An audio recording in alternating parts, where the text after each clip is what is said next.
Hello बच्चों, अब हम करेंगे question number 13। On selling a computer for ₹24,480, a dealer loss 4%। For how much should he sell to gain 4%। कह रहे computer की सेलिंग प्राइस आपको गिवन है, उस पर डीलर को लॉस हुआ है। जब उन्होंने कंप्यूटर को सेल किया उसको लॉस हुआ 4% का। तो सेलिंग प्राइस गिवन है, लॉस गिवन है, इसकी आपको क्या निकालनी पड़ेगी? पहले इसकी कॉस्ट प्राइस निकालनी पड़ेगी।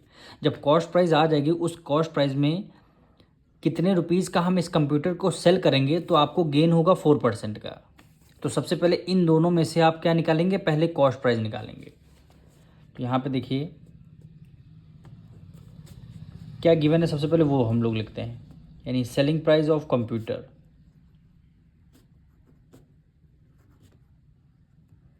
Selling price of computer rupees, कितने रुपीज़ का गिवन है? 24,480 रुपीज़ सेलिंग प्राइस गिवन है। और क्या गिवन है? लॉस हुआ है इनको, लॉस 4% का लॉस हुआ है। अब देखिए जब सेलिंग प्राइस गिवन है, जब सेलिंग प्राइस गिवन है, लॉस गिवन है, तो इससे आप क्या निकालेंगे? इसकी कॉस्ट प्राइस निकाल लेंगे। तो कॉस्ट प्राइस का फॉर्मूला क्या होता है लॉस के केस में? 100/100। लॉस है तो minus loss percentage, minus loss percentage. Cost price है तो सेलिंग प्राइस से क्या कर देंगे? मल्टीप्लाई कर देंगे। अब देखिए न्यूमरेटर में आपका लॉस आ जाएगा, डिनोमिनेटर में 100 माइनस लॉस परसेंटेज कितना? 4% आपका लॉस है, मल्टीप्लाई सेलिंग प्राइस कितना है? 24,480 रुपीज़। न्यूमरेटर में आपका 100 रहेगा, 100 में से 4 माइनस करेंगे कितना हो जाएगा? 96 मल्टीप्लाई 24,480 रुपीज़। अब इसकी डायरेक्ट मल्टीप्लाई करेंगे हम न्यूमरेटर से न्यूमरेटर से, यानी 24,480 और 2 ज़ीरो इसके आ जाएंगे। ये आपका न्यूमरेटर में हो जाएगा और डिनोमिनेटर में आपका केवल 96 रहेगा। डिनोमिनेटर में आपका केवल 96। अब हम क्या करेंगे? इन दोनों को डिवाइड करेंगे। तो डिवाइड करके हम लोग देख लेते हैं। 96 को क्या वैल्यू गिवन है?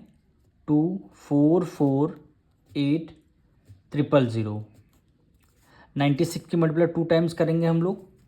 6 2 ज़ा 12, 1 कैरी के ले लिया, 9 2 ज़ा 18, एक 19 हो गया, 192 आ गया। 4 में से 2 गया, 2 आ गया।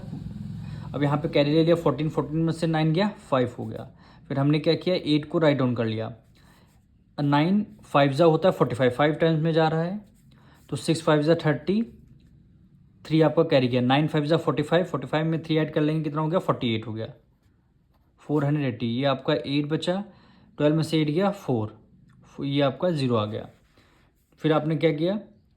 एक ज़ीरो को आपने राइट डाउन कर लिया। 480 हुआ, कितने टाइम जाता? 5 टाइम्स में, तो 5 टाइम्स में 480, रिमाइंडर कितना आ गया? 0 आ गया।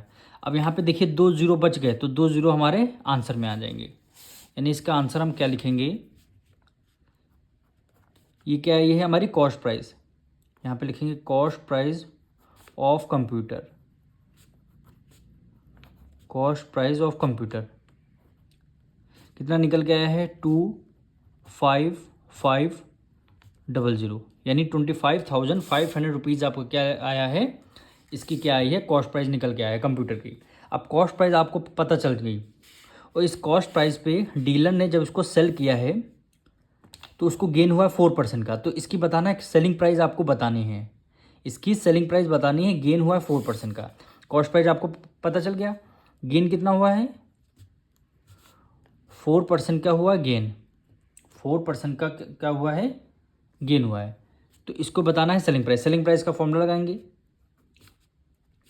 गेन के केस में 100 plus gain percentage, gain percentage divided by 100। Selling price है तो मल्टीप्लाई क्या कर देंगे? कॉस्ट प्राइस, मल्टीप्लाई कर देंगे कॉस्ट प्राइस।